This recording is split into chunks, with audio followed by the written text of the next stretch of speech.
The town of Tirau has changed a lot since its early colonial days, and it fell upon some tough times in the 80s before reinventing itself. And it's hard to argue with the idea that there was one family who were the instigators of that change. Let's meet the Clothier family. Sharon and Stephen Clothier have a number of businesses, including an organic farm, a Mercedes-Benz wreckers yard, and Corrugated Creations. And while visiting them, I was introduced to the head of the family, Henry Clothier. Henry is an interesting character and quite the entrepreneur. He and his wife Anne moved to Tito in the late 80s and decided to open an antique store.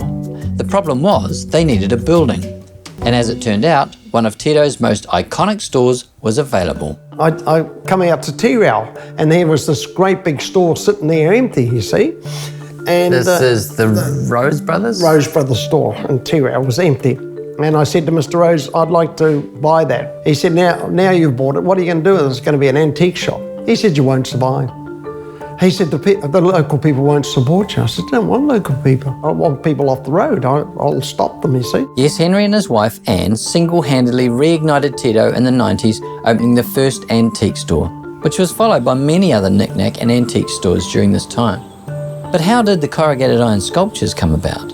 Where did the sculptures come from? Where did this idea to make a corrugated sheep's head from? That came from John Drake. He had a dream to do that. So it was John Drake who kicked off Tito's corrugated iron obsession when he built the first corrugated sheep in 1994 for his wife's dream wool shop.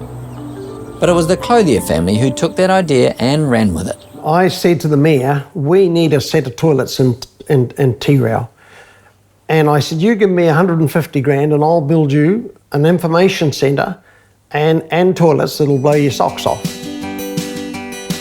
Enter the creative couple who were responsible for Tito becoming the capital of corrugated iron construction. So I said to Stephen, you know, I want you to do the dogs. He said, Dad, I'm a man of county. I can't do that. I said, you can, son. I'm not a stubborn person. I'm very determined, okay? And so I just kept at him and he did it.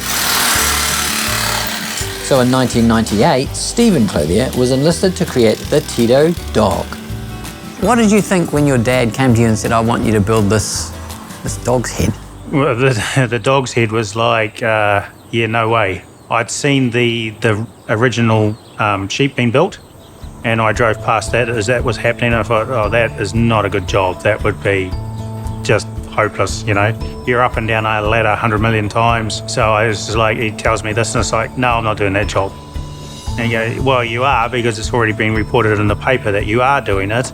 Seems like your dad doesn't take no for an answer. Pretty much, yep. So we, fashioned it off Sharon's dog at the time, which was an old Samoyed cross, wasn't it? Yeah. Yeah, had the measurements of the building, so I'd sort of drawn a bit of a sketch of how I was going to do it, and then it was all in my head. So it was put up a bit of timber, and it needed to be about there, and then start putting the iron on.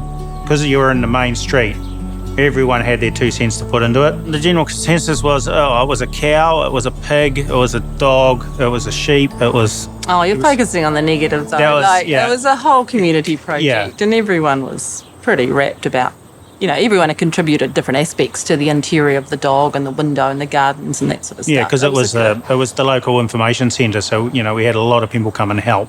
So there was a real community involvement. Oh, absolutely, yeah. Would you say that was the beginning of this, the corrugated creation? Absolutely. It grew from there.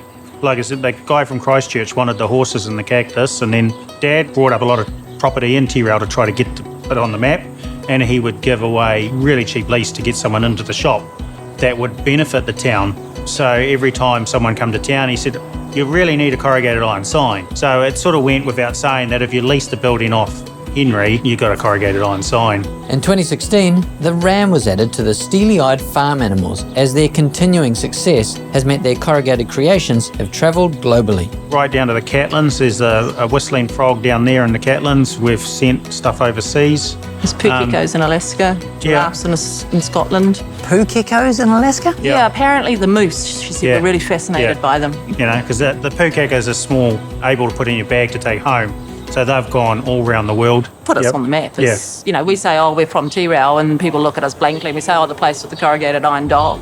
And they go, oh, yeah, I know what you mean. So that's the story of how this quirky little town became the corrugated iron capital of the world. And check out our other stories on Tito to discover more about this fascinating little corner of the Waikato.